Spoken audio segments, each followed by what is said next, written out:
رزق کی برکت کا ایک اور بہت بڑا ذریعہ النکاح ہے. فرمایا اگر تم نکاح کرو گے تم فقیر ہو وہ تمہیں غنی کر دے گا. لوگ کہتے ہیں بچہ پیروں پہ کھڑا ہو لے تو پھر نکاح کریں گے. اللہ کہتا ہے تم نکاح کرو ہم پیروں پہ کھڑا کر دیں گے. ہمارا فلسفہ اپنا ہے, اس کا حکم اپنا ہے. وہ کہتا ہے ابھی تو یہ اپنے لیے نہیں کماتا تو جو آئے گی اس کو کہاں سے کھلائے گا. میاں جس نے آنا ہے اس نے اپنا رزق لے کے آنا ہے. تو بچوں کی شادیاں کرو, اگر وہ جوان ہو گئے رزق نصیب ہوگا. اپنے اہل خانہ کو نماز کے حکم دینے سے رزق بڑھتا ہے, کیونکہ جو صبح کا وقت ہوتا ہے یہ رزق کے بٹنے کا وقت ہوتا ہے. اور جس گھر میں صبح کے وقت لوگ سوئے ہوئے ہوتے ہیں وہاں بے برکتیاں ہوتی ہیں. تو طلوع فجر سے لے کر کے طلوع آفتاب تک اپنی اولاد کو, بیوی کو, بچوں کو نہ سونے دیں. اس وقت رزق بٹنے کے لمحے ہوتے ہیں.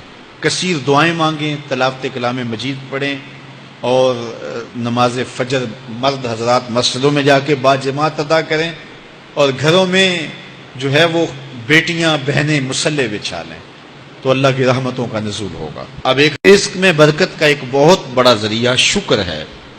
ارشاد فرمایا لَإِن شَكَرْتُمْ لَأَزِيدَنَّكُمْ, اگر تم شکر کرو گے وہ تمہیں اور زیادہ عطا کرے گا. اور اگر تم شکر نہیں کرو گے وَلَئِن كَفَرْتُمْ, کفران نعمت کرو گے, ان عذابی لشدید, تو پھر میرا عذاب بڑا سخت ہے. رزق کے اضافے کا ایک اور بہت بڑا سبب انفاق فی سبیل اللہ ہے.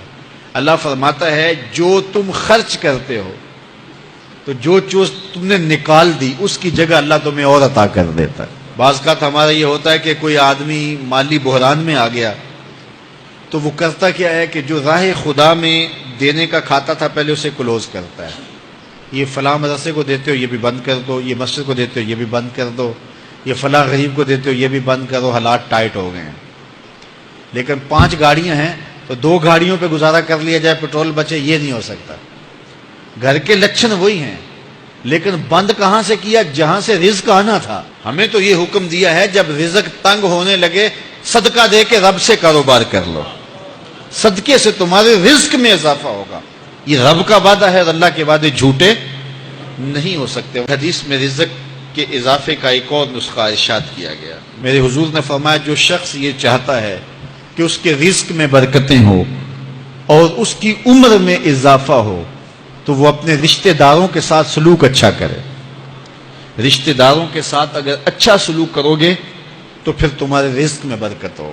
غریب ہیں تو ان کی مدد کرو, ان کی بیٹیوں کی شادیاں اپنے ذمے لے لو اگر اللہ نے آپ کو وسعت دی ہے, ان کی پریشانیاں بانٹ لو, ان کا قرضہ ہے تو اتارنے کی کوشش کرو, ان کو مشکلات سے نکالنے کی کوشش کرو. تم ان کو مشکلات سے نکالو گے اللہ تمہیں مشکلوں سے نکالے گا. تمہارے رزق میں بھی برکتیں ہوگی اور تمہارے مال میں بھی برکتیں ہوں.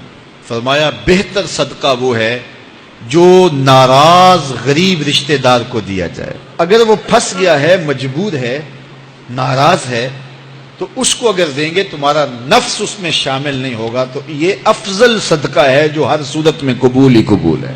رزق کے اضافے کا ایک اور سبب الاحسان الی الضعفاء, جو کمزور لوگ ہیں ان کے ساتھ اس نے سلوک کرنا. الانفاق علی طلبۃ العلم, طالب علموں پہ خرچ کرنا, یہ بھی رزق میں اضافے کا سبب اور ذریعہ ہے. وہ حضرت بابا فرید نے کہا نا 6واں رکن دین کا روٹی ہے.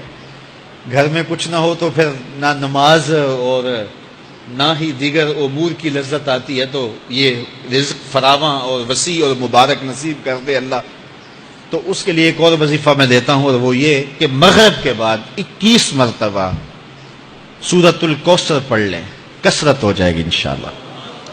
اول خدوشی پڑھ لیں, 5-7 منٹ لگتے ہوں گے, تو سورہ کوثر 21 مرتبہ روزانہ مغرب کی نماز کے بعد پڑھیں. اور اگر بہت زیادہ مسائل ہیں تو ہر نماز کے بعد پڑھ لیں. تو انشاءاللہ آپ دیکھیں گے کہ گھر میں برکتیں اترتی محسوس ہوں گی, انوار کا نزول ہوتے محسوس کریں گے. تو یہ وہ رزق کے اسباب ہیں, اگر ہم اختیار کر لیں تو ہم اللہ کی خاص رحمتوں کے حقدار ہوں گے.